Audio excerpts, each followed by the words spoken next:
Super ఉంది. మ్మ్.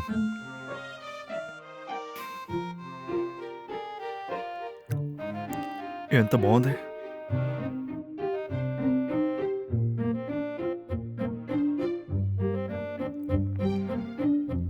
మ్మ్.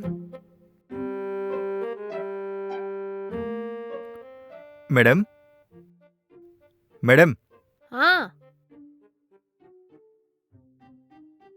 ఆ, bowl ఇద్దామని వచ్చాను. అవునా, రా వచ్చి కూర్చో.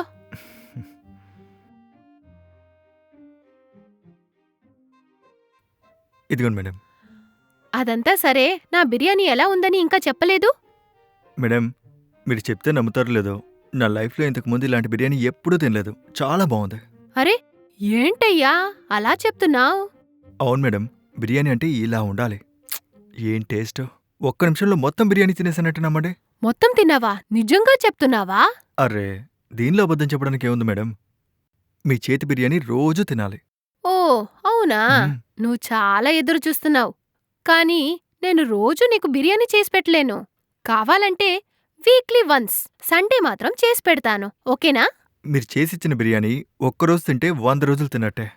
పర్వాలేదే, మాటలని బాగానే మాట్లాడుతున్నావు. కానీ మీ హస్బెండ్కే మీ చేతి వంట తినే అదృష్టం లేదు మేడం. ఏంటయ్యా ఏం చెప్తున్నావు? నాకర్థం కావట్లేదే. మరి మీరు చాలా బాగా వంట చేస్తున్నారు. హ్మ్, మీ హస్బెండ్ ఏమో ఫారెన్లో ఎక్కడో ఉన్నారు. అదే ఆయన ఇక్కడ ఉండుంటే మీ చేతి వంట తినే అదృష్టం ఉండేది కదా. ఇప్పుడు ఆయన ఎక్కడో క్యాంటీన్లో ఏదేదో తింటూ ఆయన జీవితాన్ని అలా గడిపేస్తున్నారు. అందుకే అలా అన్నాను. అలాగా? సరే సరే, నువ్వు చాలా బాగా మాట్లాడుతున్నావు. Thank you madam. ఆ, మేడం, మీకు ఏదైనా హెల్ప్ కావాలంటే నాతో చెప్పండి, నేను చేసి పెడతాను. నాకా? నువ్వు ఏం హెల్ప్ చేస్తావ్? మ్మ్, అదే మేడం, షాప్కి వెళ్ళడం, రేషన్ షాప్కి వెళ్ళడం, ఏదైనా ఎమర్జెన్సీ వర్క్స్ ఉంటే నాకు చెప్పండి, నేను చేసి పెడతాను. ఓ, ఈ హెల్పేనా? నేను వేరేదో హెల్ప్ అని అనుకున్నా.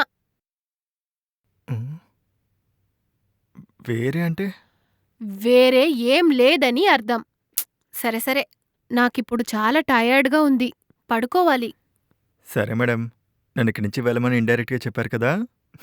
నేను వెళ్తాను. హ్మ్.